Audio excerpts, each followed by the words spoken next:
Halo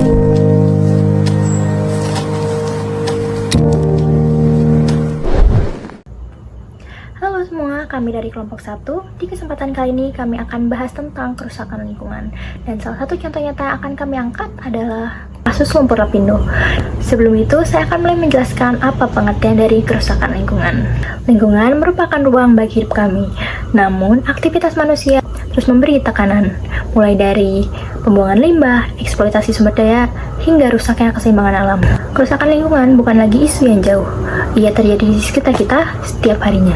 Menurut Undang-Undang Nomor 32 Tahun 2009, bahwa kerusakan lingkungan hidup adalah perubahan lingkungan secara langsung maupun tidak langsung yang mempengaruhi fungsi lingkungan tersebut. Singkatnya, ketika alam tidak lagi mampu menjalankan perannya, maka disitulah kerusakan telah terjadi.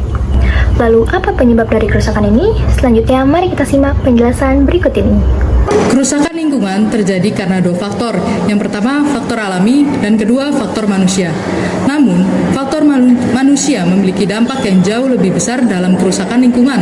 Contohnya, pembuangan limbah, pabrik yang sembarangan, pengeboran tambang yang tidak sesuai AMDAL, lalu kelalaian dalam industri. Dari tindak-tindakan tersebut dapat menyebabkan kerusakan lingkungan terhadap udara, air, tanah, maupun keseluruhan ekosistem. Salah satu kerusakan lingkungan terbesar yang pernah ada di Indonesia adalah lumpur lapindo yang terjadi di tahun 2006 di Sidoarjo, Jawa Timur. Pada Mei tahun 2006, terjadi semburan lumpur panas di wilayah Porong, Sidoarjo. Semburan itu muncul tak jauh dari lokasi pengobaran sumur eksplorasi milik PT Lapindo Brantas. Dalam hitungan minggu, lumpur terus keluar tanpa henti dan menenggelamkan rumah, sawah, sekolah, hingga infrastruktur lainnya. Para ahli berbeda pendapat. Ada yang mengatakan semburan terjadi karena kesalahan teknis pengeboran, dan ada pula yang menyebut karena akibat aktivitas tektonik. Namun, terlepas dari debat itu, faktanya adalah lumpur sudah menggenangi belasan desa dan memaksa puluhan ribu warga untuk mengungsi. Lumpur lapindo memberikan dampak yang sangat besar. Dari sisi lingkungan, lumpur lapindo dapat merusak tanah dan ekosistem, membuat wilayah itu tidak bisa digunakan kembali. Selain itu, lumpur lapindo juga menyebabkan kualitas air menurun drastis.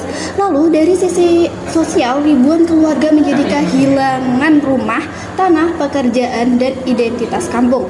Banyak warga yang mengalami stres berkepanjangan, lalu mereka juga trauma dan ketidakpastian hidup.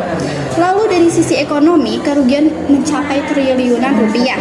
Itu karena infrastruktur rusak, lalu juga relokasi pemukiman dan terhentinya aktivitas ekonomi masyarakat.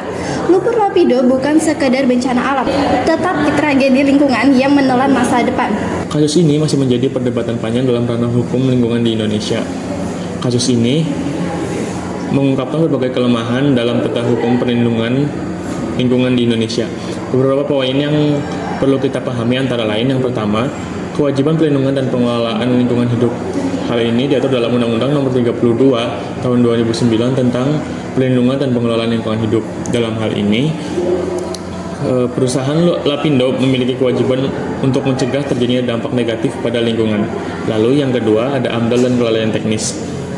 Sebelum memulai aktivitas pengeboran, perusahaan wajib menyusun analisis mengenai dampak lingkungan atau AMDAL sebagai upaya untuk mengantisipasi dan mengendalikan risiko.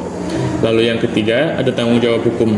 Untuk menyelesaikan kasus ini, pemerintah mengeluarkan Peraturan Presiden Nomor 14 Tahun 2007 yang secara tegas menentukan bahwa Lapindo wajib membayar ganti rugi kepada korban, termasuk biaya pemukiman ulang dan kerugian ekonomi. Yang terakhir, keadilan ekologis sebagai aspek yang terabaikan. Kasus ini menjadi contoh nyata bahwa penyelesaian hukum lingkungan tidak hanya soal pemberian kompensasi.